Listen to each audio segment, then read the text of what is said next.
Bonjour et bienvenue dans le journal Écho de Lyon Décideur. Il a effectué l'intégralité de sa carrière chez BNP Paribas, depuis ses débuts dans le sud-ouest jusqu'à Lyon, où il dirige depuis bientôt un an la direction régionale Auvergne-Rhône-Alpes. Il est passé aussi par Angoulême, Nice, Strasbourg, Toulouse et l'Algérie.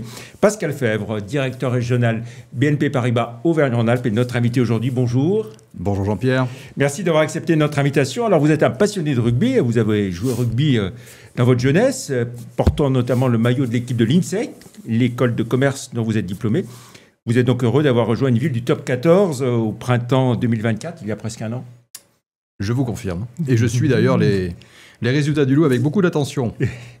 Alors 40 ans de fidélité, ou presque, à la banque qui a été votre unique employeur, avec une expérience quand même, je le disais, en Algérie, toujours au sein du groupe. Toujours au sein du groupe, j'étais directeur général de la filiale que nous avons là-bas qui s'appelle BNP Paribas El Jazeera. Voilà, et puis beaucoup de villes en France. C'est le propre de un joli de tour la de banque. France. Un joli tour de France. Alors, le propre de la banque, c'est un modèle qui a fait ses preuves en tout cas. Oui. Voilà. Et c'est le modèle que j'ai choisi. J'ai choisi effectivement de bouger et de me laisser faire, de découvrir des villes, des régions que je ne connaissais pas, voire des pays. Vous avez cité l'Algérie. Et je suis ravi de venir à Lyon parce que Lyon m'a toujours attiré, Lyon et sa région m'ont toujours attiré. Et bon, à 60 ans, c'est une belle façon de terminer sa carrière donc, que de venir sur la région Auvergne-Rhône-Alpes. Alors vous avez été directeur régional à Paris avant de venir ici à Lyon. Est-ce qu'il y a une vraie différence entre ces deux directions régionales de Paris et de Lyon? Il y a déjà une grande différence entre Paris et Lyon.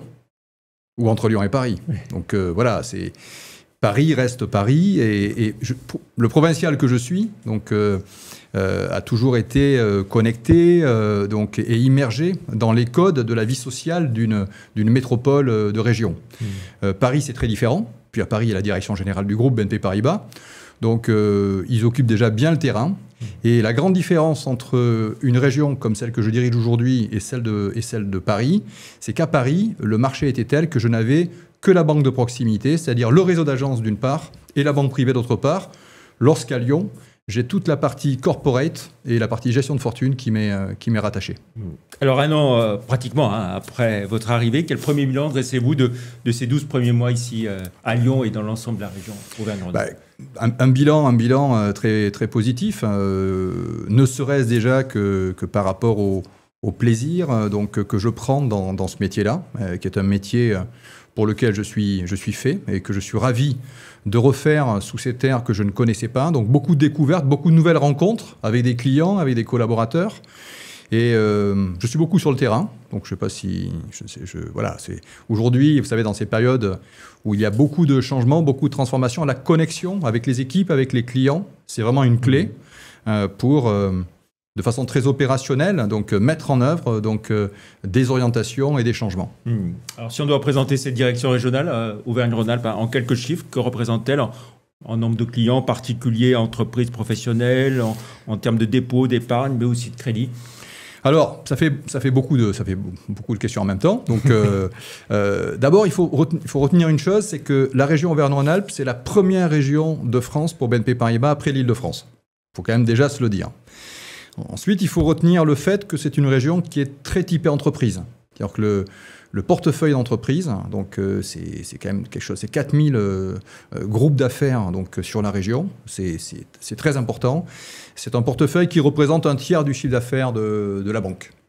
C'est également, on va dire, sur la région, 1600 collaborateurs, donc sur ceux qui sont sous ma responsabilité directe. Mais si je zoome sur Lyon et son agglomération, on a 1500 collaborateurs. Ça ne veut pas dire qu'il ne reste plus que 100 collaborateurs sur le reste du dispositif, mais on a beaucoup de déclinaisons du groupe qui sont également présentes à Lyon. On parlait d'Arval, on a toute la banque d'affaires qui est présente avec nous et avec qui nous travaillons aussi. On a Personal Finance, on a les équipes fonctions qui sont sur place, on a les équipes opérations qui sont sur place. Donc on a beaucoup d'emplois BNP Paribas sur Lyon, sur sa région. Donc voilà, une très très belle banque, très équilibrée, avec énormément d'experts aux côtés de clients qui exigent de notre part et qui attendent de notre part un maximum d'accompagnement et d'expertise. Alors vous le disiez, donc première région après l'Île-de-France, forcément l'activité banque de détail importante, mais aussi banque privée, banque d'affaires. On peut dire que tous les métiers sont représentés ici à Lyon. Absolument. Je crois pouvoir dire que c'est vraiment la force de BNP Paribas, qui est un modèle très intégré. Donc on a effectivement la banque retail, donc aujourd'hui la marque verte, notre réseau d'agences, qu'on peut compléter d'ailleurs avec Hello Bank, qui est aussi notre marque bleue, notre banque digitale. Et puis on a également, dans nos agences particuliers et professionnels qui sont gérées, les entrepreneurs. On est très présent sur les entrepreneurs, le segment bas, les TPE. Donc on a 5 espaces entrepreneurs qui sont disséminés dans la région. On a la banque privée, les centres de banque privée. Et puis ensuite, si on monte en gamme, on a les centres d'affaires. 3 gros centres d'affaires positionnés dans la région. Donc Grenoble, Arc-Alpin, Lyon, Lyon Métropole Entreprise et également Clermont-Ferrand, avec des antennes pour être au plus près des clients. Et puis gestion de fortune également, pour accompagner nos clients qui ont des besoins d'expertise les plus poussés. Vous évoquiez la banque digitale. On sait que l'activité de la banque évolue beaucoup. Les clients viennent moins en agence aujourd'hui, utilisent de plus en plus la banque en ligne. Est-ce que votre parc d'agence a vocation à se maintenir ou à se réduire peut-être ? Alors, pour répondre à cette question-là, d'abord, il faut prendre l'intégralité du dispositif de la banque. Un client aujourd'hui, effectivement, vous l'avez dit très justement, Jean-Pierre, les clients ont évolué dans leur façon de consommer la banque ces dernières années et ça ne fait que s'accélérer. Il y a eu évidemment la période Covid, il y a aussi les concurrents, donc les banques digitales qui ont émergé et qui posent de nouveaux standards et qui font évoluer, qui ont accéléré l'évolution de la relation du client avec sa banque. Donc on a aujourd'hui le socle digital, qu'on a considérablement fait évoluer, sur lequel on va continuer à investir pour le mettre au meilleur niveau, au meilleur standard du marché, au standard que nous imposent ces concurrents-là. On a également toute la partie service client, notre banque à distance, notre capacité à appréhender les flux entrants de nos clients pour pouvoir les servir de bout en bout avec un engagement de réponse extrêmement rapide. D'accord ? Et ces clients-là, on doit pouvoir également faire des rebonds et les servir commercialement, voire les orienter pour certains besoins sur nos agences. Et enfin, l'agence.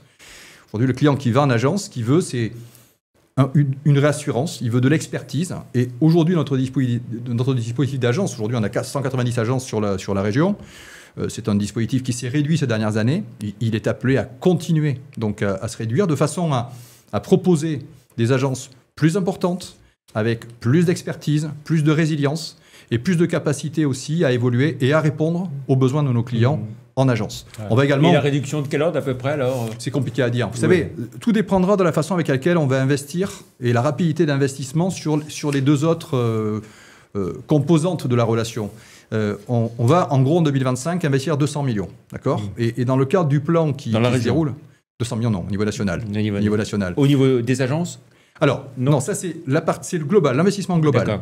Donc, l'investissement digital, le renforcement du service client, et ensuite le réseau d'agences. Vous savez, quand je ferme une agence, si on doit regrouper des agences dans les régions, d'accord ?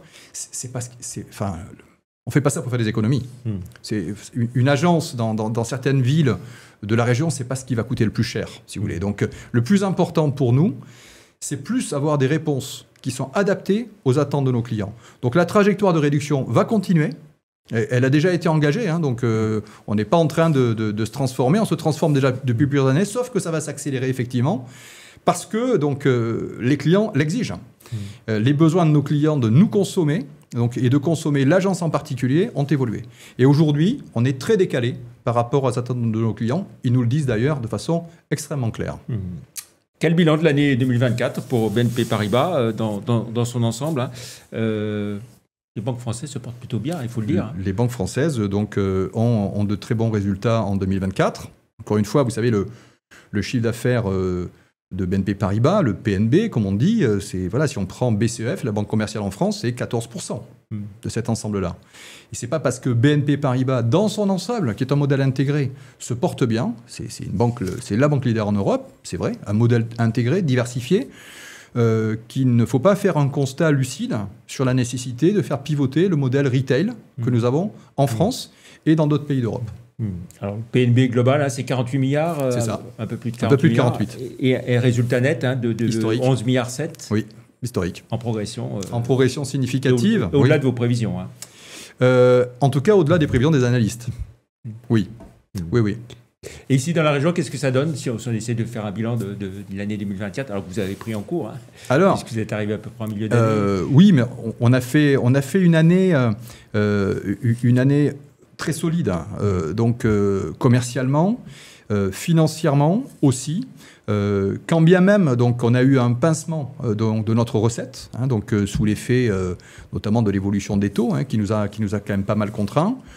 Pour autant, on a une profitabilité qui a été importante cette année.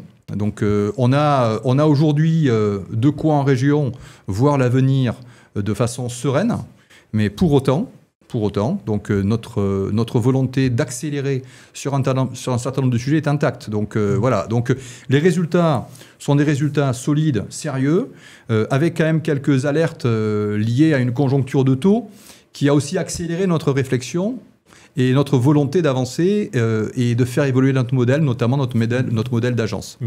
Quels sont vos comptes priorités pour l'année 2025 et les prochaines années ici dans la région?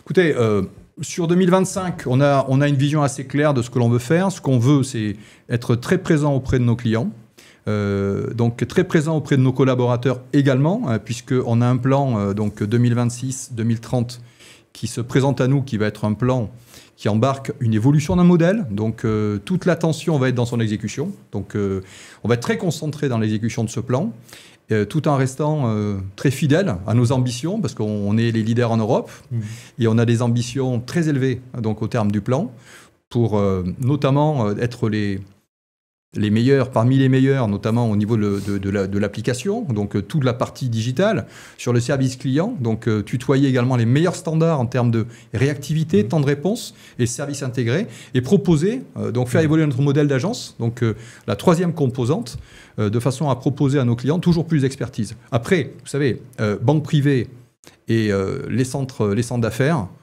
on occupe le terrain, on fait déjà très très bien les choses, il s'agira de les faire encore mieux, sur un marché qui est un marché extrêmement intéressant, très diversifié, avec des entreprises de grande qualité. J'en vois assez régulièrement pour pouvoir vous le confirmer. Alors, vous avez évoqué l'importance de la clientèle entreprise. Comment se portent justement vos clients entreprises dans la région en ce printemps 2025 ? Bon, écoutez, je ne vais pas jusqu'à vous dire qu'ils ne voient pas les difficultés dans lesquelles ils évoluent aujourd'hui. Hein. Donc, on est dans un monde qui est pas simple, hein. Donc, avec des modèles qui évoluent aussi, une instabilité permanente, donc une pression administrative, une instabilité fiscale, donc des menaces géopolitiques, donc des annonces intempestives, donc changeantes de jour en jour. Tout ceci n'est pas de nature donc à donner la confiance à nos entrepreneurs, d'accord ? Pour autant, quand bien même on voit qu'il y a quand même des phénomènes de report de projets d'investissement. Donc voilà, on attend un petit peu de stabilité. Il y a encore pas mal de projets sur lesquels nous sommes sollicités. Et nous, notre rôle, c'est plutôt d'accompagner les projets sur lesquels on a besoin de nous et pas de nous intéresser à ceux qu'on aura un petit peu plus tard. Voilà. On a vu que les crédits immobiliers avaient fortement baissé en 2023-2024. Chez vous aussi, chez BNP Paribas, oui, dans la région. Oui, mais ça a bien repris. Hein. Ça a bien repris c'est ces derniers mois. Vous entrevoyez une reprise ? Alors, ces dernières semaines, c'est un peu plus compliqué. Oui, bon, voilà, oui. vous savez, la reprise sur le crédit immobilier, c'est à la fois donc, lié à la trajectoire des taux longs, trajectoire qui a été plutôt favorable donc, ces derniers mois, donc enfin, mais qui, depuis ces dernières semaines, est un petit peu plus compliquée. Bon, pour autant, les taux sont une chose. Le contexte, donc, pour stimuler également les investissements immobiliers, en est une autre. D'accord ? Donc, on a besoin de quelques signaux et tous les acteurs de l'immobilier, et ils sont nombreux à Lyon, voilà, font ce qu'il faut pour essayer de faire passer un certain nombre de messages que nous essayons, nous, banquiers aussi, à notre niveau, de faire passer. Très vite, pour finir, deux sujets en matière de communication. BNP Paribas est très impliqué dans le cinéma et le tennis. Côté cinéma, ici à Lyon, avec le Festival Lumière, bien sûr, on peut dire que vous êtes aux premières loges. De quelle façon êtes-vous présent ?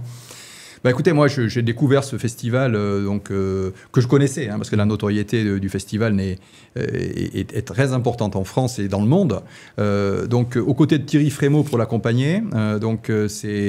Il se trouve en plus, juste pour l'anecdote, que nous avons une agence qui est juste à côté de l'Institut Lumière, donc sur l'avenue des Frères Lumière. Et à Paris, j'avais eu le plaisir de transformer une agence qui est dans le village d'Auteuil, donc pour en faire l'agence du tennis. Je vous encourage à aller la voir d'ailleurs. Et donc j'ai décidé que nous allons faire l'agence du cinéma, l'agence BNP Paribas du cinéma à quelques centaines de mètres de l'Institut Lumière pour pouvoir effectivement affirmer que le cinéma, donc une le agence berceau dédiée, du cinéma est à Lyon. Une agence dédiée au cinéma. Une agence dédiée, une agence qui permettra de faire vivre et de promouvoir le cinéma à proximité immédiate de l'Institut. Voilà. Côté tennis, grosse désillusion avec l'arrêt du tournoi Open Park Auvergne-Rhône-Alpes. L'histoire se répète. La fin du GPTL en 2009. À nouveau un tournoi lyonnais qui part ailleurs. C'est frustrant, non? C'est dommage. C'est dommage, d'autant qu'on avait beaucoup de plaisir à accompagner Thierry Assion et Joey Fritzonga dans cette aventure. C'est un très beau tournoi que j'ai découvert aussi. Donc, j'ai passé beaucoup de temps avec mes équipes. Donc, on a invité beaucoup de clients. Et puis, le parc de la Tête d'Or, pour celui qui découvre cet environnement, c'est un endroit juste magique. Donc, bon, écoutez... ça a été très beau pendant 7 ans. Donc là, il y a une pause. Donc, mais croyez-moi, le tennis reviendra à Lyon. Donc, finalement, c'est le petit tournoi qui tient le choc, l'Open Sopra Steria de Lyon, qui lui continue. Lui continue. Voilà. Très bien. Merci beaucoup, Pascal Fèvre, directeur régional Auvergne-Rhône-Alpes de BNP Paribas, d'être venu sur notre plateau. Bonne fin de semaine. On se retrouve le vendredi prochain pour un nouveau journal éco. Merci beaucoup. Au revoir. Merci Jean-Pierre.